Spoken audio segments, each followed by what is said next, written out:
లో భాగంగా కర్నూలు జిల్లాలో సీఎం చంద్రబాబు మాట్లాడుతున్నారా లైవ్ చూద్దాం. కనెక్షన్ ఇస్తాం. ఇవన్నీ కరెంట్ ఉంది. నేను అడుగుతున్నా, ఇంత నిశితంగా ప్రజల గురించుకుని పట్టించుకునే ప్రభుత్వాలు తక్కువగా ఉంటాయి. అయితే ఇప్పుడు నేను కోరేది ఒకటే, మిమ్మల్ని, నాకు ఏ మాత్రం స్వార్థం లేదు. ఏ రోజు ఎన్నికలు లేవు, నేను మద్దతు వేయడానికి రాలేదు. కానీ రాష్ట్రాలు చూస్తే దివాలా కోరు రాజకీయాలున్నాయి, పనికి మాలిన రాజకీయాలున్నాయి. నేర చరిత్ర ఉండే వాళ్ళు కూడా చెప్పి నాలాంటి వాడినాల్సి వస్తా ఉందంటే ఎంత బాధేస్తుందో ఒక్కసారి మీరు గుర్తుపెట్టుకోవాల్సిన అవసరం ఉంది. మొన్న అసెంబ్లీ చూశారు, చాలా దారుణం. నా జీవితంలో విశ్వసనీయతగా మారుపేరుగా బతికాను, క్యారెక్టర్ మెయింటైన్ చేశాను.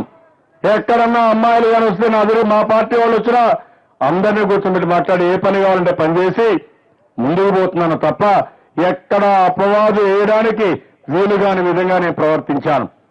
మొన్న కాల్ మనీ ఇష్యూ వస్తే ఎక్కడో ఎక్కువ డబ్బులు వసూలు చేశారని, వడ్డీ వసూలు చేశారని ఆ పార్టీ ఎమ్మెల్యేలంతా నా దగ్గరకు వచ్చి నా దగ్గరుండే కాగితాలు వెరికేసుకోవాలని, లేకపోతే నన్ను అబ్యూజ్ చేస్తూ ఇష్టానుసారంగా తిట్టే పరిస్థితికి వచ్చారు.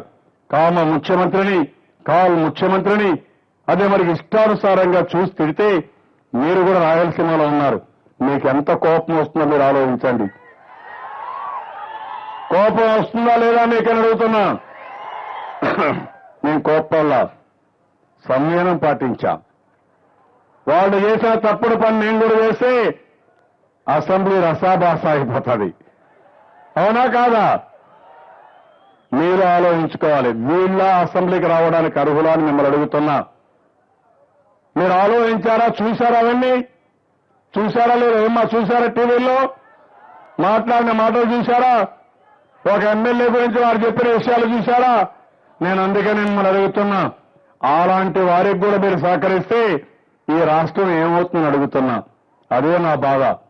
అయితే నేను అధైర్యపడను. నేను ధైర్యానికి ఎక్కడా తక్కువ లేదు. మంచికి మంచి. ఒకవేళ ఎవరన్నా కానీ చట్టాన్ని చేతులకు తీసుకోవాలంటే చాలా కఠినంగా వ్యవహరిస్తా, పూర్తిగా రాష్ట్రాన్ని ముందు నడిపిస్తాను తప్ప ఎవరు ఏం చేయలేరు. మీరు కూడా మంచి చెడులు బేరీ చేసుకోవాలి. చెడు వ్యక్తులకి సహకరిస్తే అది కూడా మీరు కూడా చెడు చేసినట్టే అవుతుంది. ఆ విషయం మీరు గుర్తుపెట్టుకోవాలి. ఈ రోజు మీరు చూడండి, 10 సంవత్సరాలు మీకు ఎన్నో కష్టాలున్నాయి. 18 నెలల్లో చాలా సమస్యల పరిష్కారం చేశాం, మళ్లీ చేస్తాం. ఇవన్నీ చేయగలుగుతున్నామంటే మీ సహకారం ఉంటేనే చేయగలుగుతాం. ఈ రోజు మనం చేయవలసింది అభివృద్ధి పైన దృష్టి పెట్టాలి, సంక్షేమం పైన దృష్టి పెట్టాలి. సుజావుగా మీకందరికీ అన్ని వస్తువులు అందాలి. 100 సంవత్సరాల నుంచి రాయలసీమ కరువు సీమగా, రాళ్ల సీమగా మారిపోయింది. దీనికి ఎవరు కారణం అని అడుగుతున్నాను. మన చేతల్లో సత్తా లేదని అడుగుతున్నా. ఉంది. మనకు తెలివితేటలున్నాయి. వర్షపు నీరుని భూగర్భ జలాలుగా మార్చుకుంటే, నదుల అనుసంధానం చేస్తే, నీళ్లు కానుంటే మీరంతా కూడా బంగారు బండించే రైతాంగం ఉన్నారు. బంగారు బండే పొలాలు మన దగ్గర ఉన్నాయి. రాయలసీమ ఒక రత్నాల సీమగా, హార్టికల్చర్ హబ్గా, సీడ్ క్యాపిటల్ గా భారతదేశానికే కాదు ప్రపంచానికే తయారయ్యే పరిస్థితి ఈ రాయలసీమకు ఉందని కూడా నేను మీకు తెలియజేస్తున్నా. ఖనిజ సంపద ఉంది, ఇండస్ట్రీస్ చాలా వస్తాయి.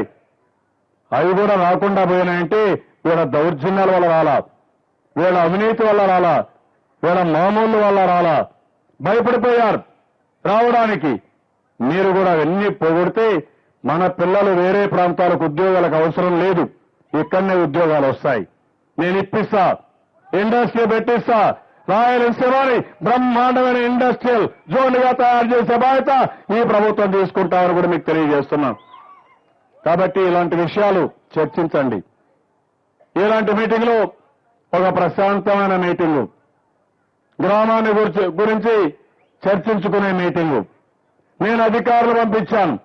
కొంతమంది ఈ గ్రామ సభలు కూడా చెడగొట్టాలని ప్రయత్నం చేశారు, ఇంకా చేస్తూనే ఉన్నారు.